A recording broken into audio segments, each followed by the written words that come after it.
All tyranny needs to gain a foothold is for people of good conscience to remain silent. Thomas Jefferson. Hello, I'm here on behalf of Find Info World Networks. I'm going to talk about a matter of extreme importance with you today. Did you know that the United States Army National Guard has been advertising job openings for internment specialists? A leaked U.S. Army document prepared for the Department of Defense contained shocking plans for political activists to be pacified by PSYOP officers into developing an appreciation of U.S. policies while detained in prison camps inside the United States. Has the time come when political dissidents and malcontents will no longer dare question the actions of their government?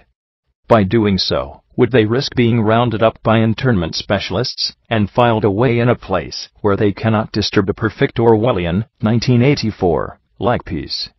Remember, in the parlance of Newspeak, peace is war.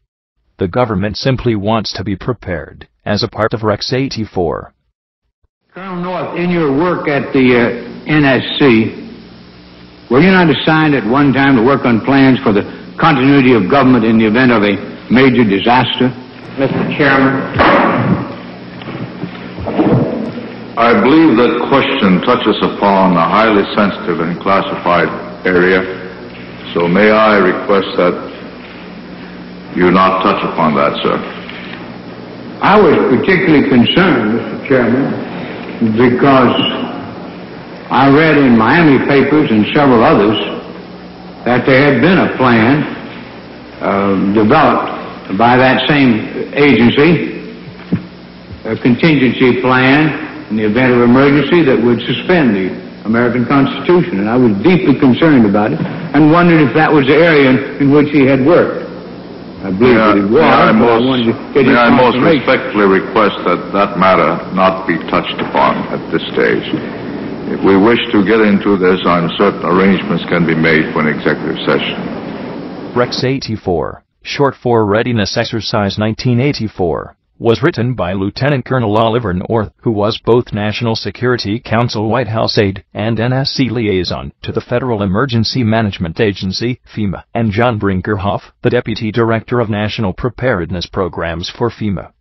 It is a contingency plan developed by the United States federal government to suspend the United States Constitution, declare martial law, place military commanders in charge of state and local governments, and detain large numbers of American citizens who were deemed to be national security threats in the event that the president declared a state of domestic national emergency. So in the meantime, most Americans remain oblivious about these plans and go about their days struggling to make a living day to day, occasionally relying upon secured loans and installment loans for their daily bread. Just so you know, yes, the re-education camp manual does apply domestically to U.S. citizens. The document, entitled FM 3-39.40 Internment and Resettlement Operations, was originally released on a restricted basis to the DoD in February 2010 and has been leaked online. The manual outlines policies for processing detainees into internment camps both globally and inside the United States. International agencies, like the UN and the Red Cross, are named as partners in addition to domestic federal agencies including the Department of Homeland Security and FEMA. The document makes it clear that the policies apply within U.S. territory and involve DoD support to U.S. civil authorities for domestic emergencies and for designated law enforcement and other activities, including man-made disasters, accidents, terrorist attacks, and incidents in the U.S. and its territories. The Army National Guard search for corrections officers and internment/resettlement specialists smacks of Communist China and Mao. Here's a sample from the Recruitment ad. As an internment/resettlement specialist for the Army National Guard, you will ensure the smooth running of military confinement/correctional facility or detention/internment facility, similar to those duties conducted by civilian corrections officers. This will require you to know proper procedures and military law, and have the ability to think quickly in high-stress situations. Specific duties may include assisting with supervision and management operations, providing facility security, providing custody, control, supervision, and escort, and counseling individual prisoners in rehabilitative programs. End of ad quote. Yes, FEMA camps are rehabilitative programs, Glenn Beck and other apologists say otherwise. There are specific military documents that demonstrate plans to relocate people into camps. Namely, Army Regulation 210-35, which bears the name Civilian Inmate Labor Program. According to the document, 210-35 provides guidance for establishing and managing civilian inmate labor programs on Army installations. It provides guidance on establishing prison camps on Army installations. The document also makes reference to identifying detainees using their Social Security number. The manual states these operations may be performed as domestic civil support operations, and adds that the authority to approve resettlement such operations within U.S. territories would require a special exception to the Posse Comitatus Act, which can be obtained via the President invoking his executive authority. Under the Posse Comitatus Act of 1878, U.S. military personnel are generally prohibited from assisting in civilian law enforcement functions such as search and seizure, interdiction of vehicles, arrest and interrogation, surveillance, or using force except for in self-defense. Though the Posse Comitatus Act originally referred only to the Army, it was extended in 1956 to include the Air Force. Subsequent DoD regulations prevent the use of the Marine Corps or Navy for civilian law enforcement functions. In 1981, this principle was further codified in 10 U.S. Code 375, which directs the Secretary of Defense to ensure that military activities do not include or permit direct participation by a member of the Army, Navy, Air Force, or Marine Corps in a search, seizure, arrest, or other similar activity, unless participation in such activity by such member is otherwise authorized by law. This last week, the U.S. Congress passed a bill which repeals Posse Comitatus, which means that we have now institutionalized and codified martial law. Right now, the battle against terrorism involves all of us. Everybody in this country is a potential terrorist. And the words that they use in there to bring everybody in as a potential terrorist is any associated forces, which means that if you happen to visit a website, happen to attend a meeting, happen to do one association, you can be accused of being a terrorist, and the bill says you have no right to a lawyer. They've been abusive of this for many years, but now it's been codified.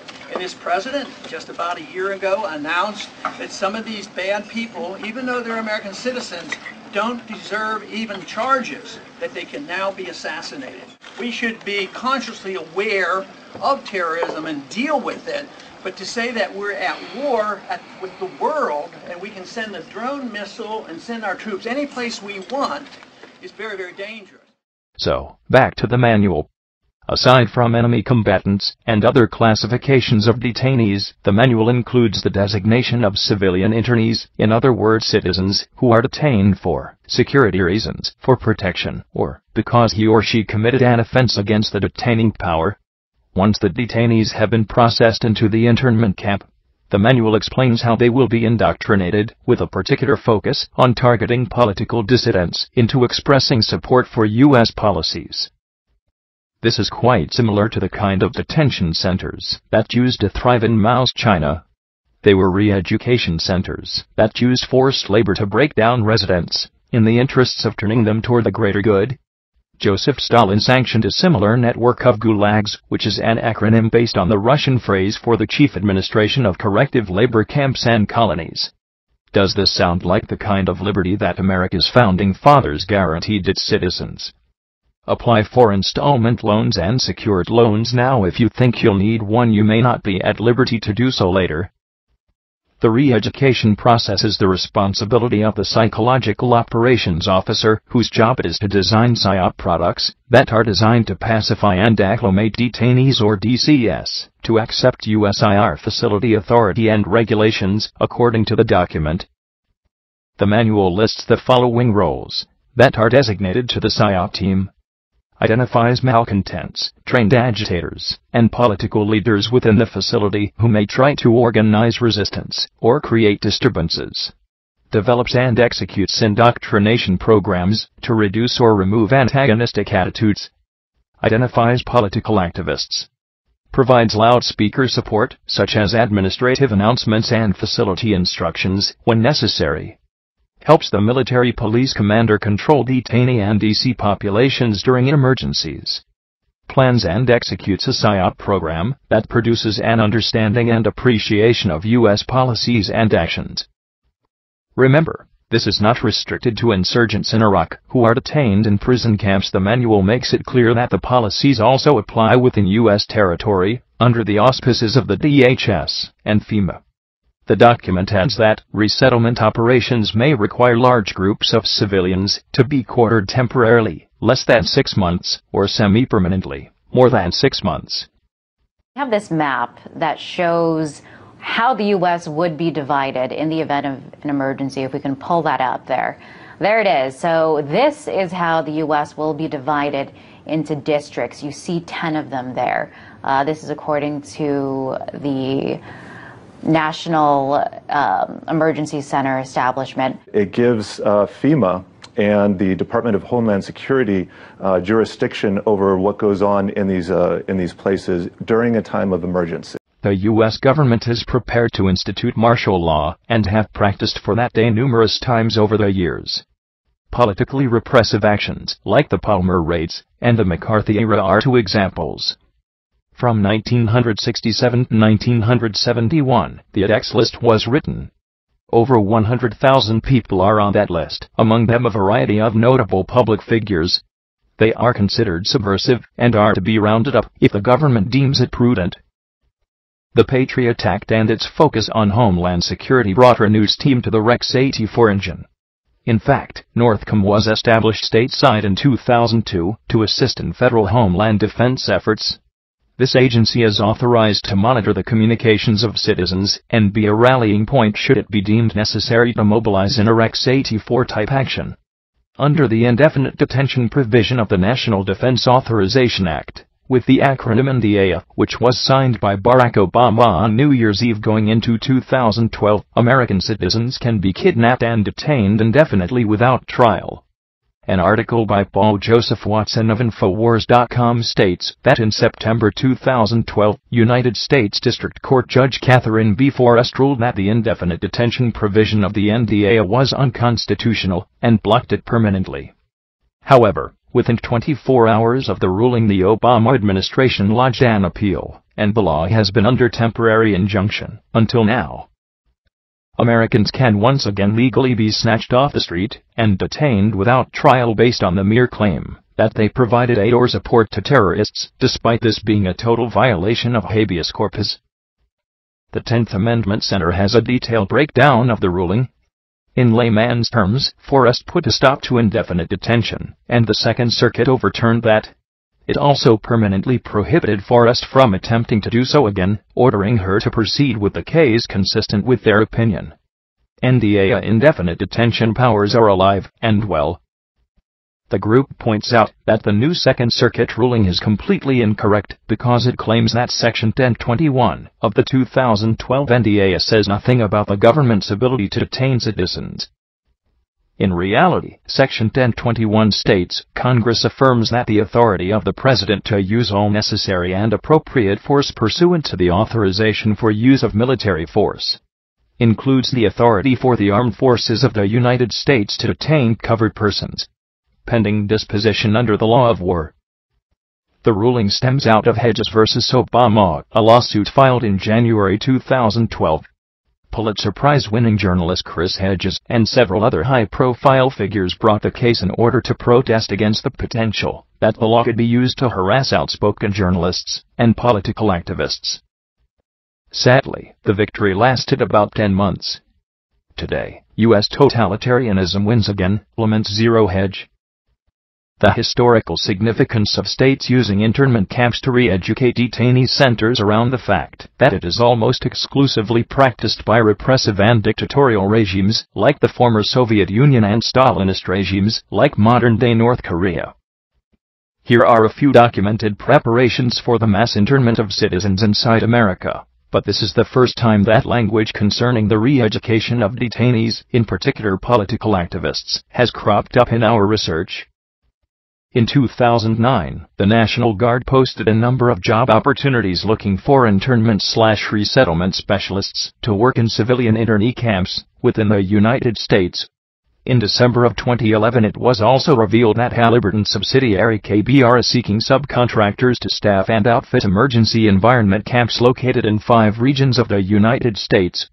In 2006, KBR was contracted by Homeland Security to build detention centers designed to deal with an emergency influx of immigrants into the U.S., or the rapid development of unspecified new programs that would require large numbers of people to be interned. Rex 84, short for Readiness Exercise 1984, was established under the pretext of a mass exodus of illegal aliens crossing the Mexican/U.S. border. The same pretense used in the language of the KBR request for services. During the Iran-Contra hearings of 1987, which is the clip at the beginning of this video, it was revealed that the program was a secretive scenario and drill developed by the federal government to suspend the Constitution, declare martial law, assign military commanders to take over state and local governments, and detain large numbers of American citizens determined by the government to be national security threats. Despite the fact that the manual is well over 300 pages long, and would take hours to read properly, within minutes of the public becoming aware of its existence, a minority of commenters were claiming that the policies outlined in the document only pertained to foreign combat operations, and did not apply domestically to U.S. citizens. This is similar to the denial witnessed prior to the passage of the NDA when some argued that the indefinite detention provisions did not apply to American citizens, despite numerous legal analysts asserting they did and President Barack Obama himself acknowledging they did when he signed the bill. Let's make one thing clear, the manual primarily deals with enemy combatants captured and detained in foreign prison camps run by the U.S. military. However, another thing that is just as clear from reading the manual in full as the fact that it also applies to citizens detained within the United States, whether they be DCs, displaced citizens, or civilian internees, in other words citizens who are detained for security reasons, for protection, or because he or she committed an offense against the detaining power. Firstly, throughout the manual there are scores of references to how the U.S. Army would work together with the DHS, ICE, and FEMA, page 24, to implement the policies within U.S. territory as part of civil support operations in the aftermath of man-made disasters, accidents, terrorist attacks, and incidents in the U.S. and its territories. Page 38. The handling of DCs, displaced citizens, is also a mission that may be performed in support of disaster relief or other emergencies within the United States or U.S. territories during civil support operations, states page 33. Page 56 also states that it is the responsibility of the PSYOP officer to control detainee and DC populations during emergencies. Resettlement conducted as a part of civil support operations will always be conducted in support of another lead agency, Federal Emergency Management Agency, Department of Homeland Security, states page 37. Yeah, we pretty much at that time, your Second Amendment, all your rights, First Amendment rights, pretty much everything is at that moment just interrupted. Yeah. So you said that martial law suspends their Second Amendment, so I'm not going to, but would you say we would take weapons from people? Yeah, that's what they do. Yeah. That's what they do, but I'm saying... Yes, I wouldn't agree with that either. I believe the Second Amendment. But okay. The section during a moment of martial law, we've lost all control. We're pretty much saying when the military moves in on your street, they are now saying you have no more rights, pretty much you're going inside your house. That's like the worst case scenario. So I'm saying when the way they're not looking at it, when the guard is used, that's how it's going to be used. Yeah. So we're not going to be out there on the street corner like, hey, we're here. Unless you're like your assistant with some kind of event, you're not going to be involved in a riot and not really have any authority to do it. No, you're not going to go knocking on doors and be like, all right, I need a shotgun. Here. No. You're not going to go up to each house and say... Well, they did that in Katrina, is why I'm asking. And if we're talking about shit hitting the fan, I'm not going to do it, but... They're not going to do that necessarily. It's more or less like, hey, go in your house. Shut up, stay there. That would be the point. Okay. Because that reason they have martial law in place is it's one of those situations where, like I said, everything's already broken down. It's a last resort to change pretty much your last ditch effort to put that law and order into that community. That's why they have an actual guard. Okay. good question. I think they did that in Katrina, right? They just don't think that people's done. Yeah, which I think is bullshit, but. You're going to claim your right to the price when you hold their hands? Yeah.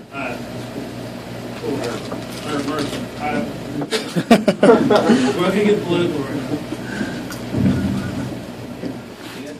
The time for denial is over.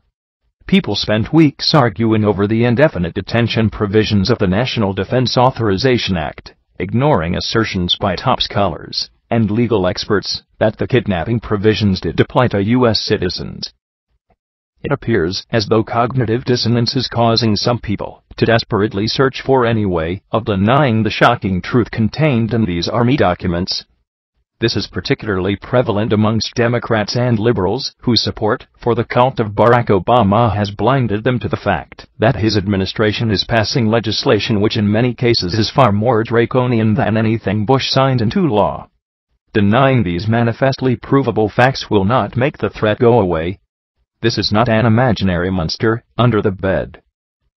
This is yet another piece of the larger pattern of demonization of gun owners, libertarians, conservatives, Christians, and anyone who will not bow down to enslavement by a hijacked government occupied by ruthless tyrants who desire only total control. We've already seen gun confiscations in the wake of Hurricane Katrina in 2005. No one will be able to be armed. We will take all weapons. It was a human drama with emotions and tensions running high.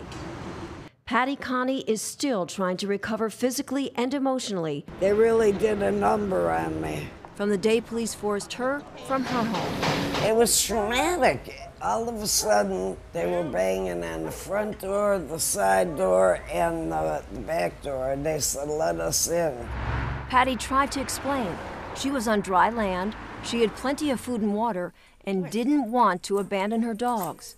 But it didn't matter. If you see 6 or 8 police that look like linebackers pushing you in a corner, you're in shock. I'm saying, look at all my food. I got plenty of food.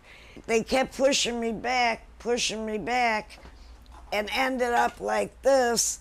Then, Patty showed them a small revolver she was carefully holding in the palm of her hand. A camera crew was there to capture what unfolded next. I said, "It's not even loaded." And I dropped it on the floor. You got a gun. Well, they punched me in the face. Look at my black and blue marks. Look at what they did to me. They dragged me out of here. I really thought they were going to kill me. I really did. The hijacked U.S. federal government has been meticulously preparing for martial law at a breakneck speed. Another trading manual demonized Americans who embrace individual liberties as potential extremists and even referred to the Founding Fathers as examples of extremists in history.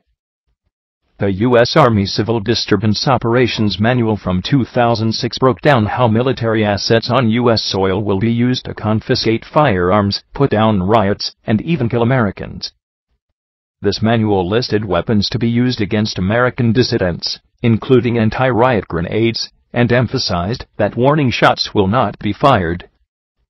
Earlier this year, Law Enforcement Targets, Inc., a provider of shooting targets to DHS and other federal agencies, sold a line of realistic-looking non-traditional targets of pregnant women, children, and the elderly. One target in particular depicted a pregnant woman standing inside a nursery. These targets are designed to condition law enforcement into shooting these American threats without hesitation. In addition to buying shooting targets of Americans, DHS also bought 2 billion rounds of ammunition for domestic operations throughout 2012. This excessive amount, enough to sustain the war in Iraq for 24 years, will ensure the rapid expansion of the police state during the civil chaos caused by the likely economic collapse of America. We've already seen a police state take over after the Boston bombings, when armored police went door to door to enter and search homes without a warrant. The hijacked federal government is simply shedding our constitutional republic and purging what remains of our liberties, while demonizing anyone who stands in the way. So stand up and be in the way. The government and police are public servants hired to protect and defend our human rights, not to oppress the public they work for. To get more news and information that matters, go to findinfoworld.com or click the link below. Also subscribe to the Find Info World channel and follow us on Twitter and Facebook. Thank you for watching, and keep freedom in your heart.